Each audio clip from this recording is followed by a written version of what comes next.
디모데 후서. 바울의 마지막이자 가장 개인적인 서신입니다. 이 서신은 바울이 감옥에 있을 때 자신의 사랑하는 동역자이자 제자인 청년 디모데에게 써보낸 것인데요. 그가 디모데전서를 기록한 후 정확히 얼마나 많은 시간이 흘렀는지는 알 수 없지만 그의 상황이 더 나빠졌다는 것만큼은 알 수 있죠. 그는 지금 로마 감옥에 갇혀 있는데요. 이는 사도행전 28장에 나오는 가택연금을 가리키는 것일 수도 있고, 그곳에서 석방되고 나서 또 한 차례 오랜 기간 사역을 하다가 드로아에서 다시 체포된 것일 수도 있습니다. 어느 쪽이든 바울은 자신이 지금 법정에서 재판 중이며 결과가 좋을 것 같지 않다고 하면서 이번에는 살아서 나가지 못할 거라고 거의 확신합니다. 이렇게 암담한 상황에서 바울은 에베소에서 아직 임무를 수행하고 있는 디모데에게 요청합니다. 그가 시작한 교회 개척의 사명을 전수해 줄 수 있도록 감옥에 와서 자신과 함께 있어달라고 말입니다. 디모데 후서의 구성은 매우 단순한데요. 바울은 두 개의 큰 단락을 통해 디모데에게 권면을 합니다.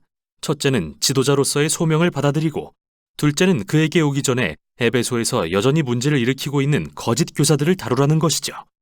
그러고 나서 서신을 결론짓습니다.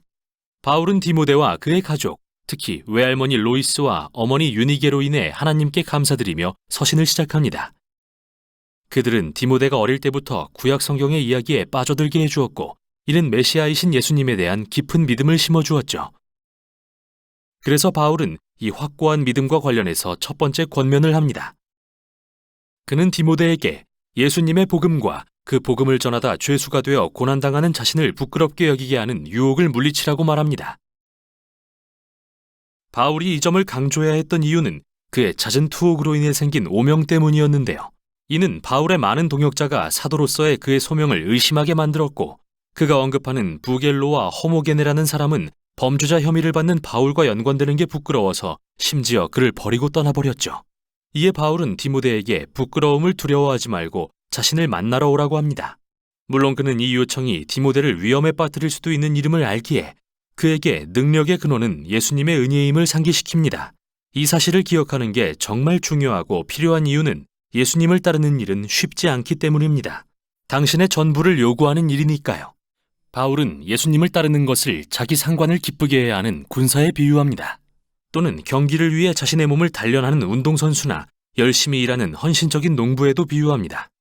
이 세 가지 비유의 공통점은 모두 자기 자신보다 큰 무언가에 헌신하며 더 위대한 목표를 이루기 위해 기꺼이 희생하고 어려움을 견디는 사람들이라는 건데요. 말할 것도 없이 최고의 모범은 바로 예수님이십니다. 그분은 아버지에 대한 헌신으로 십자가에서 로마인들에 의해 고난당하셨습니다. 그리고 바울도 마찬가지로 지금 로마 감옥에서 고난받고 있고요. 환난과 희생은 그리스도인의 삶의 특징입니다. 또한 이게 바로 예수님의 부활이 그리스도인의 소망의 기초가 되는 이유죠. 바울은 이를 짧지만 아주 강렬한 시로 표현합니다. 우리가 주님과 함께 죽었으면 그분과 함께 살 것이요. 우리가 참고 견디면 그분과 함께 다스릴 것이요. 우리가 그분을 부인하면 그분도 우리를 부인하실 것입니다. 우리는 신실하지 못하더라도 그분은 언제나 신실하십니다. 그분은 자기를 부인할 수 없으시기 때문입니다. 하나님은 이 세상을 향한 사랑으로 예수님의 죽음과 부활을 통해 새로운 소망을 여셨습니다. 또한 하나님은 예수님을 믿고 따르는 위험을 감수하는 자들을 옹호하시고 생명을 주겠다고 약속하십니다.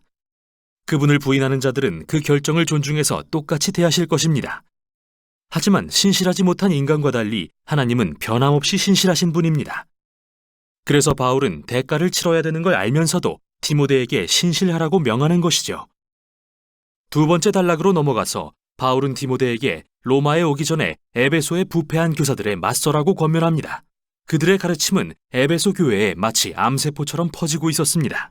그들은 교회 내에 영향력 있는 몇몇 여자 교인들을 목표로 삼아 타락시켰는데, 아마도 이들은 바울이 디모데전서에서 문제로 다뤘던 부유한 여자들이었던 것 같습니다. 디모데는 이미 이 교사들의 거짓 교리에 관해 알고 있기 때문에 바울이 자세히 설명하지는 않습니다. 그러나 그가 제공하는 한 가지 단서는 그들이 부활이 이미 일어났다고 가르친다는 사실입니다. 여기서 우리는 이 교사들이 그리스 철학에 기반해서 육체의 부활은 부정하고 영적인 경험만을 이야기하는 것인지, 아니면 성령의 능력으로 이미 부활의 역사가 시작되었다는 바울의 가르침을 왜곡한 것인지는 알 수 없는데요. 어느 쪽이든 간에 문제는 그들이 부활과 새 창조에 대한 확고한 미래의 소망을 저버렸다는 것입니다. 그들은 그 대신에 일상생활과 동떨어진 개인적이며 지나치게 영적인 기독교를 받아들였죠. 그래서 바울은 디모데에게 예수님에 대한 진짜 복음을 가르칠 신실한 지도자들을 세우라고 명합니다. 그들은 무의미한 말다툼을 하지 않도록 거짓 교사들과의 논쟁을 피해야 합니다. 오히려 디모데와 그가 세운 지도자들은 본질에 충실해야 합니다. 즉, 성경의 핵심 줄거리와 메시지에 집중해야 한다는 말인데요. 바울 당시의 성경은 구약을 의미했죠. 그는 이렇게 말합니다. 성경은 그대에게 그리스도 예수 안에 있는 믿음으로 인해 구원에 이르는 지혜를 줄 수 있습니다. 결국 성경은 예수님께로 이르는 통일된 하나의 이야기이자 온 세상에 전해줄 지혜를 담고 있다는 것을 의미하죠. 그 후 바울은 성경의 본질과 목적에 관해 이야기합니다. 그는 모든 성경이 하나님의 영감, 말 그대로 그분의 영으로 된 것이라고 하는데요. 이는 하나님이 그분의 백성에게 들려주기 원하시는 것을 성경 저자들을 통해 쓰도록 인도하시는 성령의 역할을 가리킵니다. 그리고 하나님은 매우 실제적인 목적으로 성경을 통해 그분의 백성에게 말씀하시는데요.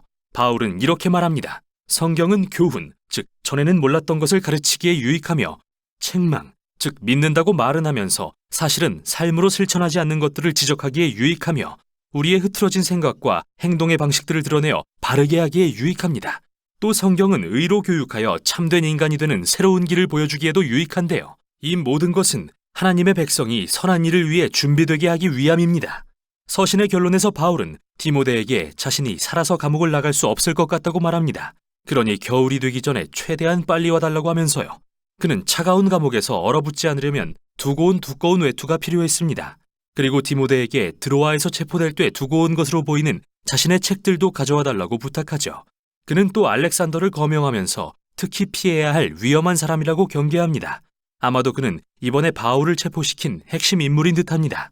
바울은 거의 모두가 그를 감옥에 두고 떠났다는 말로 결론을 맺는데요. 그의 유일한 위로의 원천은 그의 편이 되어주시며 그가 죽는다고 해도 구원해 주실 예수님의 임재뿐입니다. 서신은 이렇게 끝납니다. 디모데후서는 매우 영향력 있는 바울의 삶과 사역이 끊임없는 도전과 고난과 고생의 연속이었음을 상기시켜주는 서신입니다.